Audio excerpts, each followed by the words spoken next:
हर एक को पता है पाकिस्तान पीपल्स पार्टी के चेयरमैन बिलावल भुट्टो जरदारी हैं। जरदारी साहब ये भी कह सकते हैं कि हाँ यार, फॉरेन मिनिस्टर वो रह चुके हैं, बेहतरीन बोलते हैं, जबरदस्त पर्सनालिटी है। हाँ जी, यही हमारा कैंडिडेट है प्राइम मिनिस्टरशिप के लिए। प्राइम मिनिस्टर कैंडिडेट तो अभी भी बिलावल भुट्टो जरदारी साहब, बट आज जरदारी साहब ने ये कहा, उन्होंने कहा जब इलेक्शन आए, जब होगा मौका आएगा तब देखेंगे। देखिए वो मौका आएगा तब देखेंगे, नंबर गेम के ऊपर होगा। पाकिस्तान भी उस पार्टी तो हर एक को पता नहीं, पाकिस्तान पीपल्स पार्टी अगर आपके कैंडिडेट कौन होंगे? बिलावल भुट्टो जरदारी साहब होंगे। बट ये जरदारी साहब खुद क्यों नहीं कह रहे? कह देंगे जब टाइम आएगा ना, पहले से टाइम आएगा भाई, बात ये नहीं देखें आप, ये देखें जब आपकी नंबर गेम जब हमारी होगी, जब हमारे नंबर गेम हम समझेंगे कि हमारा प्राइम मिनिस्टर आएगा, तो हमारे कैंडिडेट बिलावल भुट्टो जरदारी साहब होंगे। अगर किसी और के नंबर गेम आती है ज्यादा तो हम पहले से कहें कि नहीं, हम वज़ीर-ए-आज़म। आपके नजदीक आपके चेयरमैन को ट्रेनिंग की जरूरत है अभी? देखें पॉलिटिक्स जो है वो आपको रोजमर्रा की बुनियाद पे आप सीखते हैं। कल जैसे जरदारी साहब ने भी कहा, और एक वालिद के लिए जरदारी साहब भी सीख रहे हैं ना, वो तो मियां नवाज शरीफ साहब भी सीख रहे हैं। देखें जैसे आप एक आपका बेटा या बेटी हो, जी जी जी बिल्कुल, और उसके लिए आप अगर 40-50 साल की भी हो जाए तो आप अपने वालिदैन के लिए वही बच्चे होते हैं। ऐसे ही है जी, ऐसे ही हम सब ऐसे ही ना, हमारे बुजुर्गों के लिए तो बच्चे ही रहेंगे। बट एक होता है ना कि वो इस जगह पर पहुंच गए, स्टेचर पे पहुंच गए कि यार ही कैन डिलीवर। 16 महीने एज ए फॉरेन मिनिस्टर उसने पूरी दुनिया को प्रूव कर दिया कि वो किस किस्म के एक नौजवान जो है वो फॉरेन मिनिस्टर थे, और उन्होंने पाकिस्तान का सिवाय अपने वालिद साहब के। नहीं चीज़ें चलती हैं। आप देखें जब बाकी आप देखें जब 2018 I am sorry for being hard on you. नहीं आप कह रहे hard, you should be hard. मैं इसलिए कह रहा हूं आपके साथ, तो मैं इसलिए कह रहा हूं कि ये बात मेरे आपके लिए, हम किसी ड्राइंग रूम के अंदर तो ये डिबेट हो सकती है, but frankly speaking when you are talking to the public and it's Asif Zardari साहब, जो कि फॉर्मर प्रेसिडेंट भी हैं मुल्क के, पाकिस्तान पीपल्स पार्टी को उन्होंने शहीद बीबी के बाद बड़ा इंटैक्ट रखा, बिलावल साहब आ गए, सब कुछ हो गया, एक मैसेज जाता है, और वो मैसेज कहां से जा रहा है? वो कोई तीसरा, सेकंड ईयर, थर्ड ईयर नहीं दे रहा, वो जरदारी साहब दे रहे हैं। एंड ही इज सेइंग कि बिलावल साहब को ट्रेनिंग की जरूरत है। He is not endorsing the fact कि वो मुल्क के वजीर आजम बनने के लिए हमारा कैंडिडेट है। उसने पहले ही कह दिया कि मैं बिलावल भुट्टो जरदारी साहब को वजीर आजम बनाऊंगा और हमारे कैंडिडेट हैं। और उसने कल ये नहीं कहा कि हमारे कैंडिडेट नहीं है।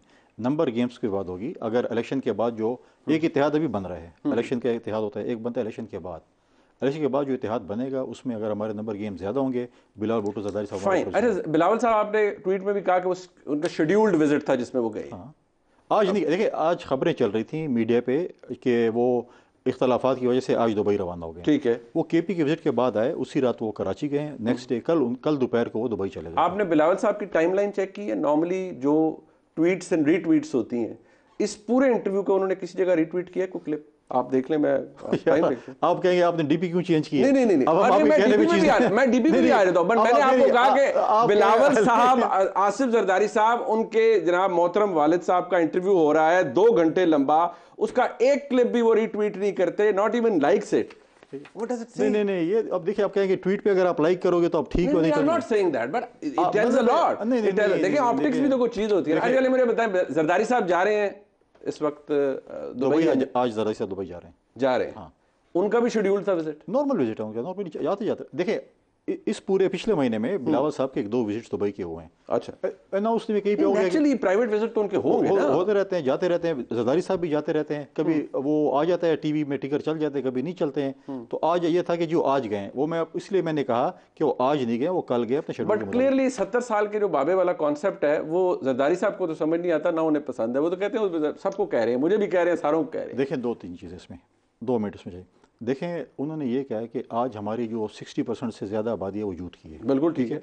हमारा इस वक्त 1.5 से 2 करोड़ वोटर यूथ आ गए हैं। ठीक है, यूथ के मसाइल समझ सकता है। ठीक है। फिर देखें उसमें जब 2018 में इलेक्शन हुआ, मौलाना फजल रहमान साहब और मियाँ साहब ने कहा कि सिलेक्टेड आ चुके हैं और हम ये इलेक्शन रिग्ड हो चुके हैं और हम ये हल्फ नहीं लेंगे। ठीक है। बिलावल भुट्टो जरदारी साहब भी गए, उन्होंने उनको राजी किया कि हम पार्लियामेंट के अंदर और बाहर की दादा करेंगे, हमें हल्फ लेना चाहिए, हमें स्पेस नहीं चाहिए।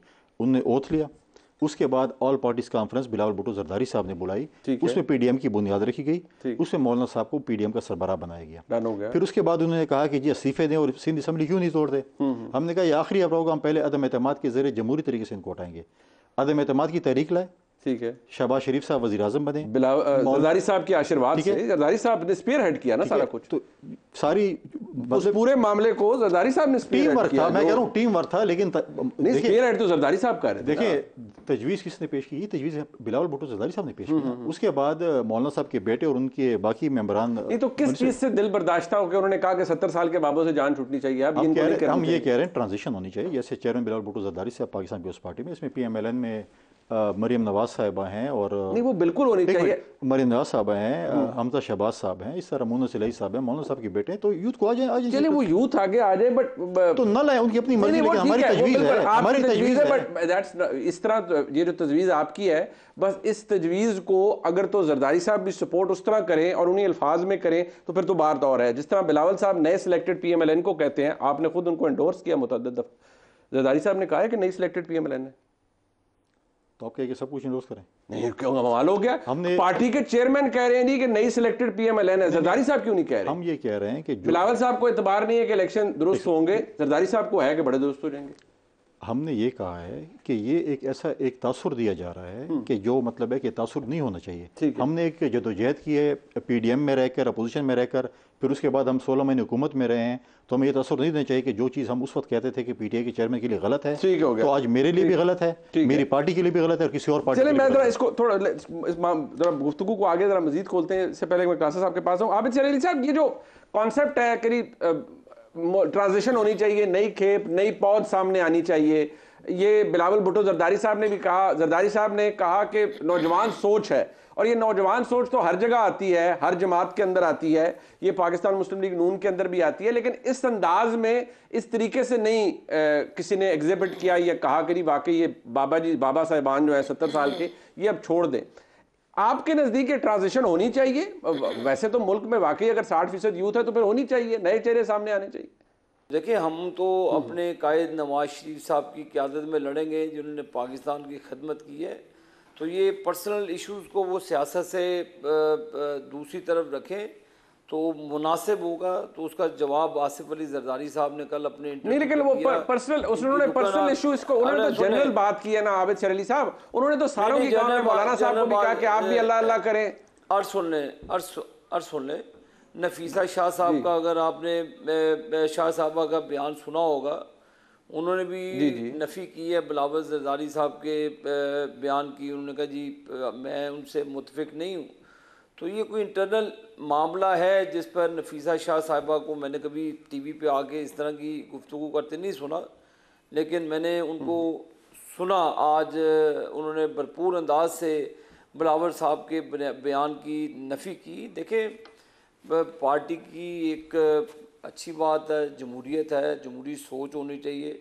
तो ये उनका इंटरनल इशू है पार्टी का, और इसमें अब कोई ढकी छुपी बात नहीं है। तो हम तो यही कहते हैं कि वो चलें, आप इस बात से मुतमईन हो जाएं कि जरदारी साहब को आप नए सिलेक्टेड नहीं नजर आते, वो बिलावल साहब को ही लगता है कि कोई आप नए सिलेक्टेड है और आपको कोई नई जगह मिल रही है। जरदारी साहब को नहीं नजर आते आप। नहीं, मैं इसका एक आपको जवाब दूं, हम सिलेक्टेड ज़रूर होंगे अवाम की ताकत से इंशाअल्लाह ताला। हमारी सिलेक्शन अवाम करती है। देखें, आपके जब खेलने के लिए आपकी विकेट नहीं होती, आप अवाम की ताकत से। और देखें, और ये सिलेक्शन हुई जब ARTS सिस्टम बंद हुआ, हमारे कायद नवाज शरीफ साहब को उनकी बेटी को जेल में रखा गया। कहते जी कि अगर ये बाहर आ गए तो हमारी 2 साल की मेहनत पर पानी फिर जाएगा। मुनीफ फारूक साहब, ये है सिलेक्शन जब आप रख के कह रहे हैं। हम तो मैदान अमल पे हैं, हमने तो नहीं कुछ सिलेक्शन के लिए कहा, हम सिलेक्शन के लिए अवाम में जाएंगे। अवाम ने अगर हमें मुनीफ फारूक साहब मुंतखब कर लिया तो आप भी इसको कबूल करेंगे। अगर अवाम ने बिल्कुल ठीक है जी, बिल्कुल पूरा पाकिस्तान करेगा, अवाम की सिलेक्शन से ही होना चाहिए। और दिलचस्प बात यह है कि कुंडी साहब इस बात से एग्री कर रहे हैं कि बिल्कुल अवाम आपको सिलेक्ट करेंगे, कोई और नहीं करेगा। तो यानी कि वो भी अपने चेयरमैन की बात से फिर मुझे मुत्तफिक नजर नहीं आते ऐसे ही जी।